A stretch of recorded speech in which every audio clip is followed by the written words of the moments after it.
나누겠습니다. 당신의 삶의 진짜 복, 여름에 듣는 산상수훈의 주제를 가지고 말씀을 전하고 있는데, 오늘 두 번째 시간입니다.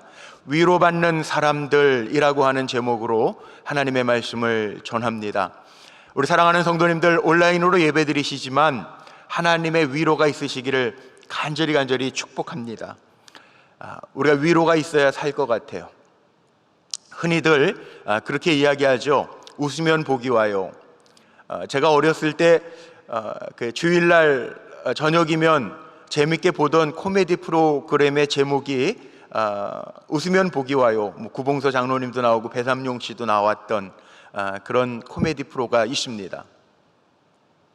웃으면 복이 와요, 흔히들 그렇게 이야기하는데, 또 웃는 사람 얼굴에는 침을 맺지 못한다, 이런 속담도 있지 않습니까? 그런데 예수님의 제자들에게 교훈을 하시면서 오늘 말씀 속에 보니까 웃으면 복이 와요 그렇게 얘기하지 아니하고 애통하는 자에게는 복이 있나니 위로를 받을 것이라 이렇게 말씀하고 계십니다.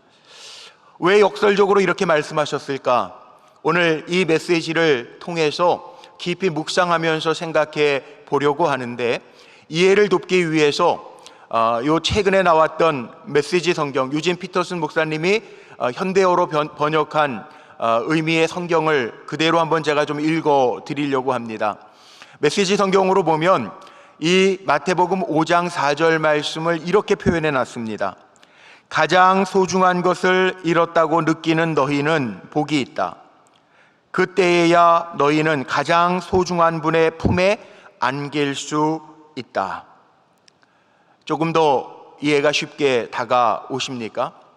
애통이라고 하는 단어의 의미는 우리가 잘 아시는 것처럼 마음 아파하는 것, 가슴이 아프다, 애통하다, 이런 표현으로 쓰죠. 깊은 고통, 극도의 슬픔, 애통한 상태, 영혼이 흔들릴 만큼 아픈 것, 이것을 뜻하는 말이 애통입니다. 어제 저녁에는 이 예배를 위해서 기도하면서요, 정말 제 마음속에 송구함도 있고 하나님 앞에 미안함도 있고, 우리 성도님들 보고 싶은데 한 주를 당겨서 이렇게 온라인 예배로 진행해야 되니까 마음이 참 많이 아프고 불편했어요. 하나님 속상해요. 예배를 준비하면서 저녁에 기도하는데 제 마음에 하나님 이런 감동을 주시는 거예요. 내가 네 마음 안다. 근데 그게 얼마나 위로가 되는지 몰라요. 하나님 내 마음 알아주신다니까 위로가 되더라고요. 그래서 위로는 사람이 주는 것이 아니라 하나님이 주는 것 같아요. 창세기 37장 말씀에 보면요, 야곱이 요셉이 죽었다라고 하는 소식을 아들들에게 듣고요, 애통해하는 모습이 성경에 그대로 그려져 있습니다. 창세기 37장 34절 이하의 말씀에 보니까 야곱이 그 소식을 듣고, 요셉이 사랑하던 아들 요셉이 죽었다니까 옷을 찢고 굵은 배로 허리를 동여 매고 그 아들을 위하여 애통하였는데 다른 모든 자녀가 위로하되 그가 위로받지 아니하며, 이렇게 나와 있어요. 다른 아들들이 위로해도요, 위로가 되지 않는 거예요. 슬퍼하면서 야곱이 그렇게까지 고백하죠. 내가 스올로 내려가는 것이 낫겠다. 그러면서 슬피 요셉을 위하여 우는 모습이 성경에 그대로 기록되어져 있습니다. 이것이 애통입니다. 가장 소중한 사랑하는 아들, 물론 다 사랑하는 아들이겠지만 이 아들을 잃어버린 아버지의 애통이 성경에 그대로 묘사되어져 있어요. 이렇듯 우리 인생을 살다가 보면 좌절할 때도 있고 슬픔의 아픔도 있고요, 이별의 고통도 있습니다. 고난의 고통도 있습니다. 살아오면서 상처가 우리에게 정말 애통을 주는 상처들도 있습니다. 그런데 그럼에도 불구하고 왜 예수님은 애통하는 자가 복이 있다고 하시는 것인지 정말 이해가 되지 않지 않습니까? 애통이라는 단어 자체가 마음이 아픈데 왜 예수님은 애통하는 자가 복이 있다고 하시는 걸까? 그것은 하나님 자체가, 나를 사랑하시는 하나님 자체가 애통하시는 분이기 때문에 그렇습니다. 성경을 읽으면서 곳곳에서 하나님의 애통을 우리는 볼 수 있습니다. 하나님은 사랑하시는 우리를 향하여 애통해 하시는 모습을 성경은 우리에게 보여주고 있어요. 인간의 실패와 좌절, 아픔과 고통을 보시면서 하나님도 애통해 하신다는 거죠.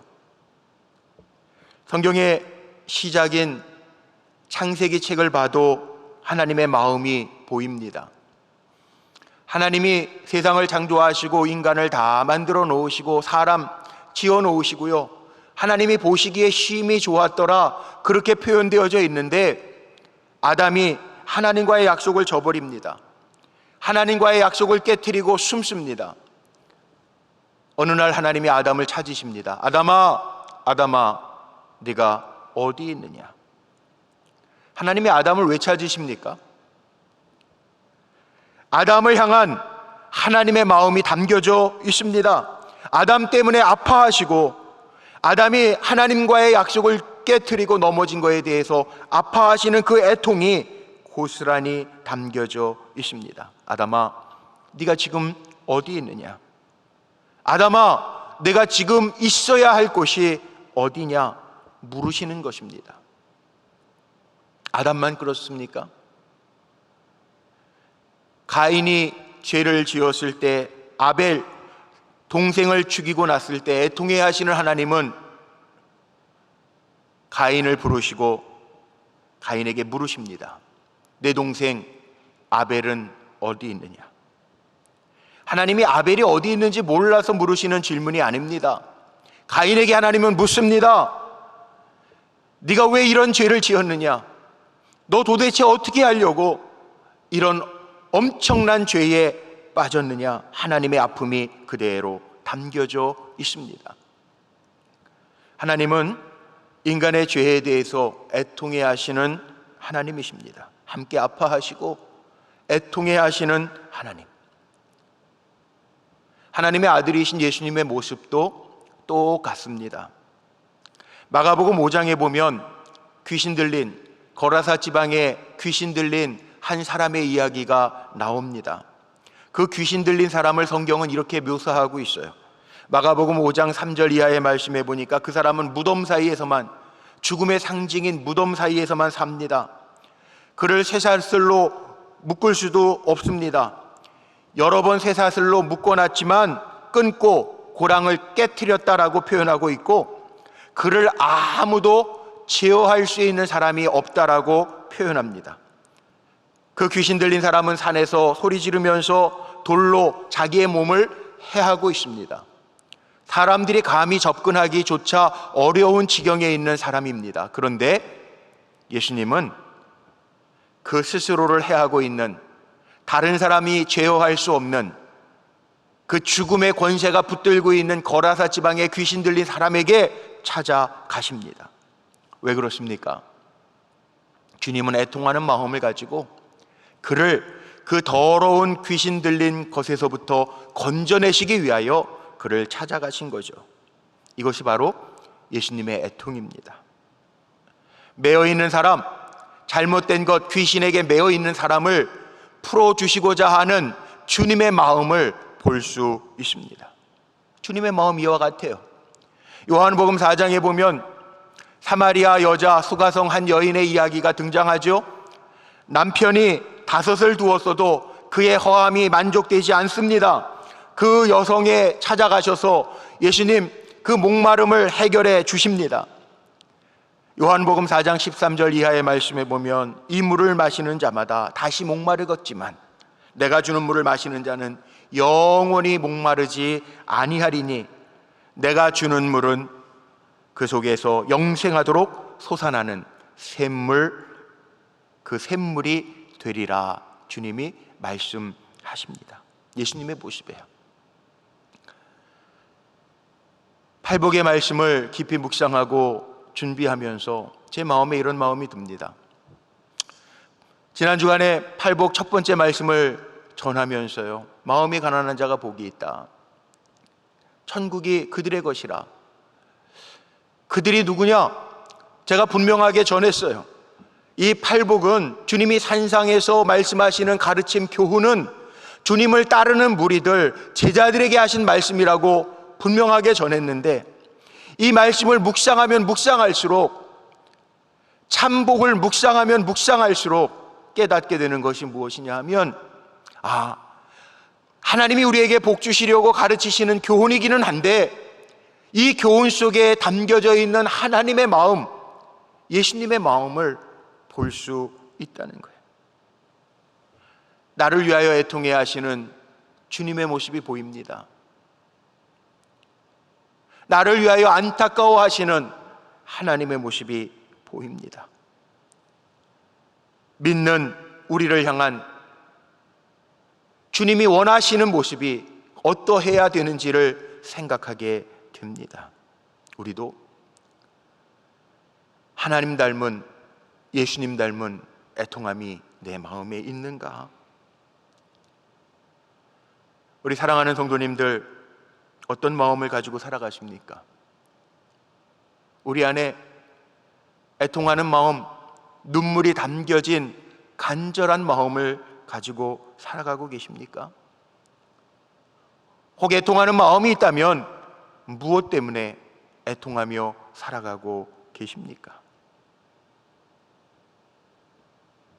전 두 가지라고 생각해요. 첫 번째는 자기 자신의 부족함에 대한 애통함이 있어야 돼요. 2016년도였던 것 같아요. 이 책이 나온 게 스티븐 퍼틱 목사님이 쓰신 책입니다. Unqualified라고 하는 책이 있어요. 부자격자, 부적격자, 모자람, 이런 뜻입니다. 이 책의 부제가 뭐냐 하면, 하나님은 결점투성이 인간을 어떻게 사용하시는가 라고 하는 부제가 달린 책입니다. Unqualified, 말 그대로 부적격자예요. 함량 미달, 부족함을 의미하는 단어입니다. 사람들이요, 어떤 사람도요, 다른 사람들이 볼 때에는 저 사람 완전해, 완벽해, 온전한 사람이야 표현할지 모르지만, 어떠한 사람도 자기 자신을 보면서 완벽하다라고 느끼는 사람은 아무도 없다는 거예요. 완벽할 수도 없는 것이 인간이라는 겁니다. 우리의 자질이 완벽할 수가 없어요. 성경적으로도 우리에게는 원죄가 있다라고 이야기하죠. 우린 죄인이에요. 그렇기 때문에 사람은 살아가면서요, 자기의 허물, 부족함, 부족함을 커버하기 위해서 애쓰고 부단히 노력하면서 산다는 거예요.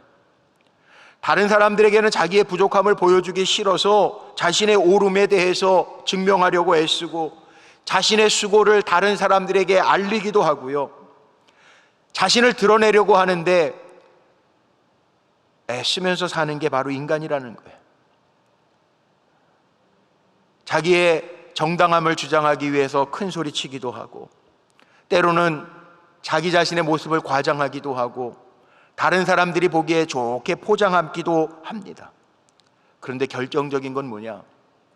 사람들이 다 떠나고 나면 홀로 있을 때 자기 자신은 안다는 거예요. 내가 얼마나 부족한 사람인지, 모자라는 사람인지, 온전치 못한 사람인지 안다는 거예요. 그래서 더 인간은 허무하다는 거죠. 그런데 성경을 보면요, 이 부적격자, 부족한 사람, 모자라는 사람, 함량 비달인 사람, 그런 사람을 하나님이 사용하셨어요. 아브라함을 봐도요, 믿음의 조상이라고 이야기하지만 아브라함을 봐도, 야곱을 봐도, 다윗을 봐도, 모세를 봐도 부족함이 있어요. 아브라함은 믿음의 조상이 되기까지 얼마나 우유부단한 사람이었습니까? 자기 아내를 누이라고 이야기할 정도로 얼마나 비겁한 사람이었습니까? 야곱은 이스라엘이 되기까지 얼마나 약삭빠른 사람이고 비열한 사람입니까? 남을 속이고 꾀를 내는 약삭빠른 인생 아닙니까? 모세는 어떻습니까? 살인자 아닙니까? 다윗은 어떻습니까? 흔히 요즘 이야기하는 자기의 권력을 이용해서 부하의 아내를 취한 허물 많은 사람 아닙니까? 그런데 어떻게 하나님은 이렇게 모자라는 사람들, 부족한 사람들, 함량 미달인 사람들을 사용하셨을까요? 왜? 왜 하나님은 이런 사람들을 사용하셨을까요? 기가 막힌 것은 마태복음 1장에 보면 예수님의 족보가 나와요. 예수님은 우리에게 이렇게 주님의 마음으로 중요한 교훈을 말씀하시지만 예수님의 족보를 보면요, 며느리와 사이에서 아이를 낳았던 유다로부터 이방 여인 라합, 룻, 또 다윗의 아내 중에 하나였던 바세바, 또 그를 통하여 온 솔로몬의 계보가 나오고 있습니다. 질문이 생기죠. 하나님 왜 많은 좋은 로얄 패밀리가 있을 텐데 이런 가문에서 이런 가문을 택하셔서 예수님을 보내주셨을까? 하나님께 대하여 완전함이라고 하는 것은요, 우리가 분명하게 알아야 돼요. 우리가 생각하는 허물이 없는 온전함이 아니기 때문에 그래요. 하나님이 보시는 완전함이라고 하는 것은 어떤 성취를 이룬 사람이 아니고, 어떤 자리에 올라간 사람이 아니고, 왕의 자리에 올라간 사람이 아니고, 하나님이 보시기에 온전한 사람이란 어떤 사람일까요? 하나님 보시기에 온전한 사람은요, 다른 사람이 아니에요. 자신의 약함을 아파하는 사람, 자신의 부족함을 알고 애통해야 하는 사람이에요. 자신의 죄와 허물을 아는 사람이 하나님 보시기에는 온전한 사람이에요. 내 허물 때문에, 내 죄 때문에, 내 약함과 부족함 때문에 하나님 앞에 울면서 간절함으로 붙들 수 있는 사람이 하나님 보시기에 온전한 사람이에요. 하나님, 나 이거밖에 안 돼요. 하나님, 내 모습 이거밖에 안 돼요. 이런 사람들은요, 이렇게 애통해야 하는 사람은 하나님 앞에서 절대로 막 살지 않습니다. 그런 사람들은 자기의 부족함과 허물을 알기 때문에 하나님의 음성에 더 귀를 기울입니다. 내 방법을 포기하고 하나님의 방법을 따라 살아가려고 했습니다. 자기의 허물과 자기의 죄와 자기의 약함을 아는 사람은 자신의 능력이 아니라 하나님의 은혜를 의지하면서 살기 때문에 하나님 그 사람을 더 온전하게 보시고 그를 세우셔서 사용하십니다. 그래서 저는 이렇게 정의하고 싶어요. 하나님께서 쓰시는 사람은 누군가? 자신의 부족함을 깨닫고 낮아짐으로 인해서 하나님이 쓰실 수 있는 상태에 있는 사람이 하나님이 쓰시는 사람이에요. 우리 사랑하는 성도님들에게 다시 한번 묻습니다. 자기 자신에 대해서 애통해야 하는 사람이십니까? 우리 사랑하는 성도님들, 요즘 다 풍성풍성하니까 우리 안에 마음에도 눈물의 간절함이 식어져 가고 있죠. 내 안에 정말 눈물 흘리며 주님을 의지할 수밖에 없는 간절함이 지금 이 순간에도 여러분에게 있습니까? 정말 애통해 하시는 하나님을 만난 사람은 자기 자신을 돌아보면서 애통해 할 수 있는 사람이에요. 다른 사람이 문제입니다, 저 환경이 문제입니다, 그러는 사람이 아니고요, 자기의 부족함을 하나님 앞에 구하면서 주님, 내가 문제입니다, 이렇게 애통해 하는 사람, 하나님이 필요로 하시는 사람, 복 있는 사람이라는 것 기억하시기를 바랍니다. 아주 비근한 예로요, 예수님의 제자들 가운데 베드로와 유다가 있잖아요. 다 죄인이에요. 다 부족해요. 다 부적격자예요. 예수님의 제자들을 보면 아이고 뭐 이런 사람들이 제자들이야, 그럴 정도로 모자라는 사람들도 있어요. 근데 그들만 그렇습니까? 다 죄인이에요. 베드로도 죄인이고 유다도 죄인이고 우리 오늘날 예수 믿는 우리들도 죄인이에요.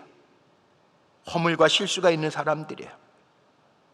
그런데 베드로는 나중에 더 큰 사람으로 쓰임을 받고요, 유다는 영원히 버림을 받았습니다. 그 차이가 뭘까?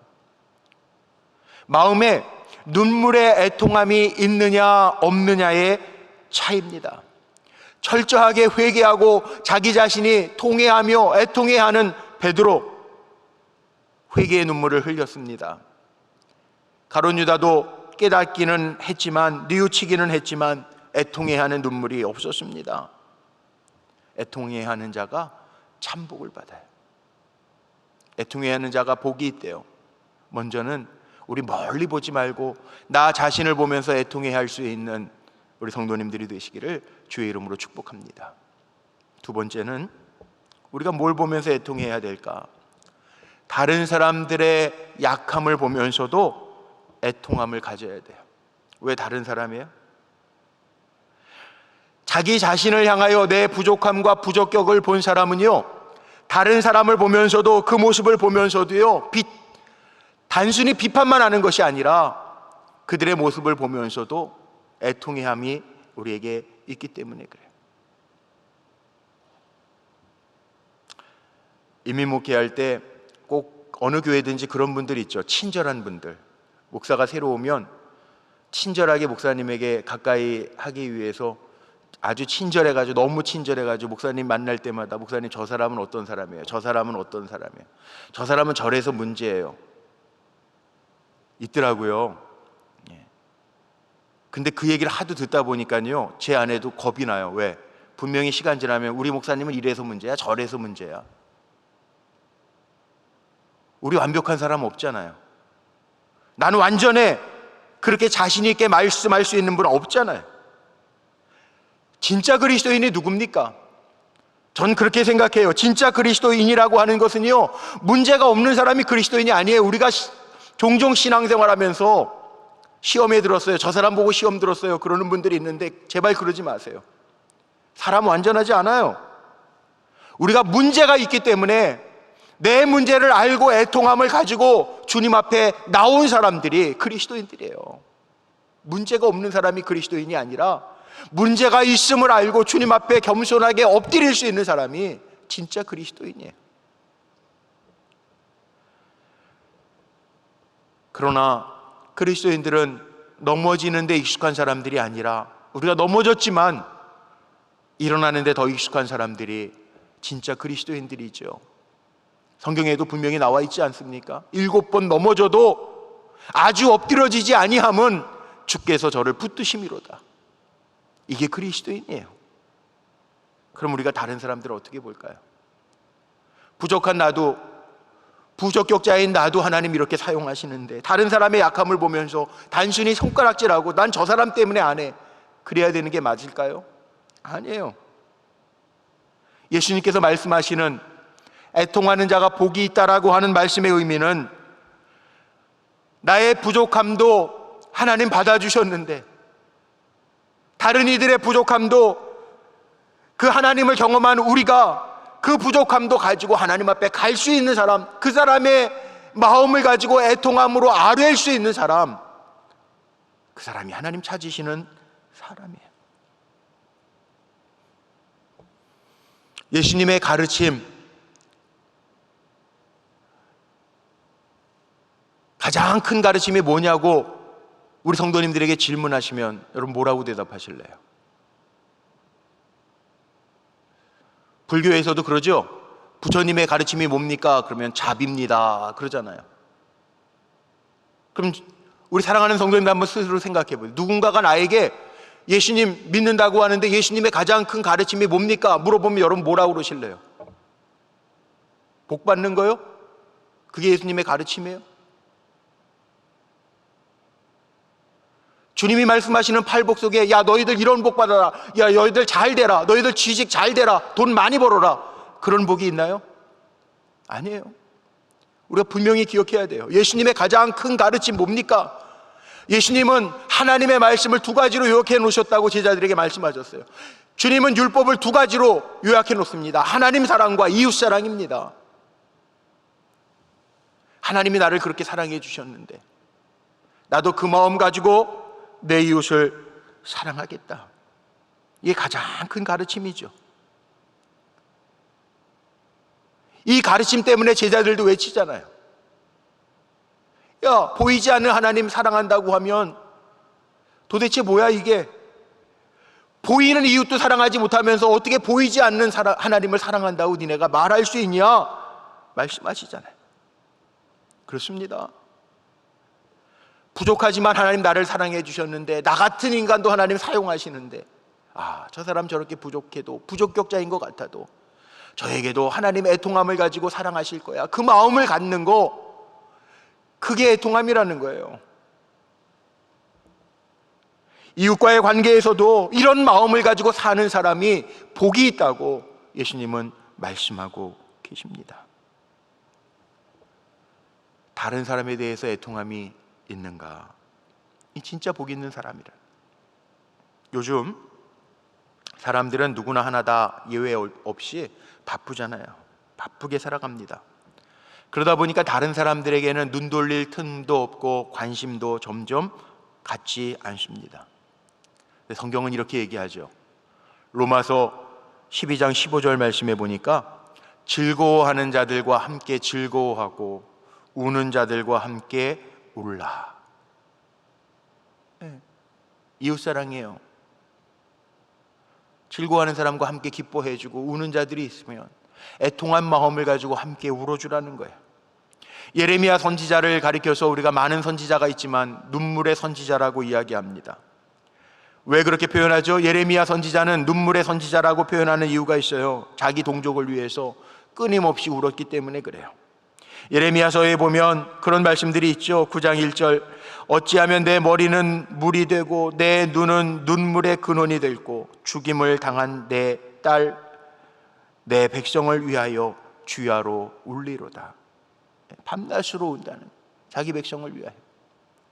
예레미야서 13장 17절 말씀해 보니까 너희가 이를 듣지 아니하면 나의 심령이 너희 교만으로 말미암아 은밀한 곳에서 울 것이며 여호와의 양떼가 사로잡힘으로 말미암아 눈물을 흘려 통곡하리라. 예레미야서와 예레미야 애가서를 보면요, 애가 애통하는 노래 아닙니까? 보면 그 마음을 알 수 있어요. 예수님의 마음도 알 수 있어요. 성경에 보니까 정말요, 예수님께서 잔치를 마치시고 크게 웃었더라 이런 말씀은 없어요. 그런데 예수님이 함께 우셨다라고 하는 말씀은 성경에 있더라고요. 나사로가 죽었을 때, 친구 나사로가 죽었을 때 예수님이 우셨다라고 하는 표현이 있어요. 나인성 과부, 그 아들이 죽었을 때 그 행렬을 보면서 예수님이 우셨다라고 하는 말씀이 있어요. 우는 거예요. 우는 자에게 복이 있다는 거예요. 우리 교회 분당 지방이죠. 감리교회 연회 지방 있는데 우리 분당 지방. 우리 목사님들 만나서 이야기할 때 그런 얘기를 하시더라고. 어느 목사님이 분당 지방에서 목회한다 그러니까 거기 분당 신도시, 야 부흥 많이 했겠네요. 그리고 질문한다는 거예요. 그래서 왜요? 그렇게 물어봤대요. 그랬더니 일반적인 이야기들이죠. 거기 신도시니까 아파트들 뭐 몇천 세대씩 아파트 지으면 몇백 세대, 몇천 세대씩 들어오니까 이사 많이 들어오니까 교회가 아주 그냥 황금어장 아닙니까? 막 부흥하지 않습니까? 그렇게 얘기한다는 거예요. 그런데요, 일반적으로 얼핏 들으면 맞는 말인 것 같아요. 고기 많은 데서 낚시하면 고기 잘 잡히는 것처럼. 그런데요, 사실 틀린 말이에요. 하나님의 부흥은 언제 일어납니까? 우리 2007년도인가요? 다시 부흥이라고 하는 주제로 한국교회가 다시 일어나자라고 하는 얘기들을 많이 했어요. 부흥이라는 게 뭐예요? 부흥이라고 하는 게 단순히 사람 많아지는 거, 그게 부흥이 아니라 한국교회 부흥은요, 이 두 가지가 충족돼야만 일어났다는 거예요. 첫 번째가 뭡니까? 자신들의 죄를 회개하고 회개 운동이 일어났을 때 자기의 약함을 알고 허물을 알고 하나님 앞에 나아갈 때 부흥했다는 거예요. 두 번째는 다른 사람들의 죄, 약함을 애통해 하기 시작할 때 이웃을 향하여 애통한 마음을 품고 우리 교회 비전처럼 하나님과 세상을 이어줄 수 있는 그런 마음을 가지고 나아갈 때 하나님의 부흥이 일어났다는 거예요. 이게 교회 부흥만 그렇습니까? 가정도 그래요. 인간관계 부흥도 그래요. 우리의 약함을 고백할 때 그때 시작됩니다. 또 다른 이들을 향하여 비판 정죄가 아니라 아파할 때 그때 화목 하나가 됩니다. 그럼 이렇게 애통해하는 자에게 결론적으로 주시는 복이 뭔가? 결론적으로 애통하는 자에게 주어지는 복은요, 위로예요. 위로. 하나님께 위로를 받는데요. 위로라고 하는 단어의 뜻을 찾아봤습니다. 파라칼레오라고 하는 단어를 헬라어로 씁니다. 파라. 우리가 성령, 파라클레토스, 내 곁에서, 파라, 곁에서, 크레토스, 도움이 되시는 분. 파라칼레오, 위로, 내 곁에서 나를 부르시는 분, 내 곁에서 나를 부르시는 분. 이게 위로라는 거예요. 예수님의 위로라고 하는 것은요, 내 곁에서 나를 부르시고 나를 만져주시는 분이 계시다는 거예요. 하나님의 임재를 이야기하는 거죠. 하나님이 오신다는 거예요. 예수님이 우리에게 오신다는 거예요. 이게 위로예요. 애통해하는 자, 간절히 눈물로 찾는 자에게 주님이 오신다는 거예요. 얼마나 큰 위로입니까? 가장 큰 위로는 전능하신 하나님이 나를 부르시고 나를 만져주시고 내 곁에 오셔서 일하시는 것만큼 큰 위로가 어디 있어요? 시편 127편 2절 말씀에 보면요, 어렸을 때서부터 참 질문을 많이 가졌던 성경 구절이 하나 나와요.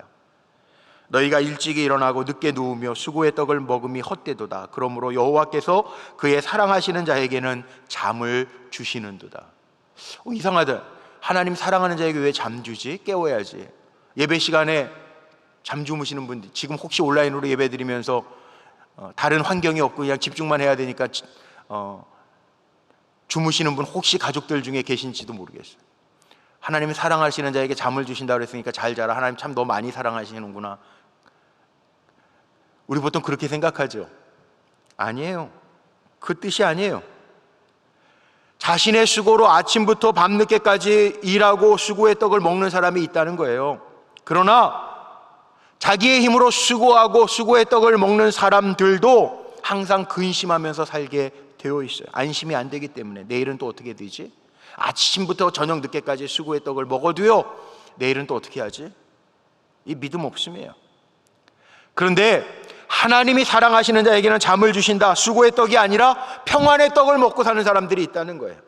비록 나는 부족하지만 하나님이 하신다라고 하는 고백을 가진 사람. 금년도 이 어려움 속에서 다시 성경학교를 잘 준비했는데 지난주까지 우리 교육자들이 만든 방송물을 올리면서 우리가 이렇게 준비하고 기도하고 있습니다. 이번 성경학교 주제는 성령이 하신다입니다. 그렇게 얘기했는데 우리 인간적인 것은 우리의 뜻대로 되지 않아요. 근데 우리에게 평안함이 있다는 거예요. 왜? 성령이 하신다, 하나님이 하신다 라고 하는 믿음이 있으니까 이 믿음이 있는 사람은 평안히 잔다. 하나님이 사랑하시는 자, 하나님이 하신다라고 하는 믿음이 있는 자는 근심 염려하지 아니하고 잘 수 있다는 거예요. 우리 사랑하는 성도님들, 하나님의 위로를 경험하고 계십니까? 하나님은 원래 위로의 하나님입니다.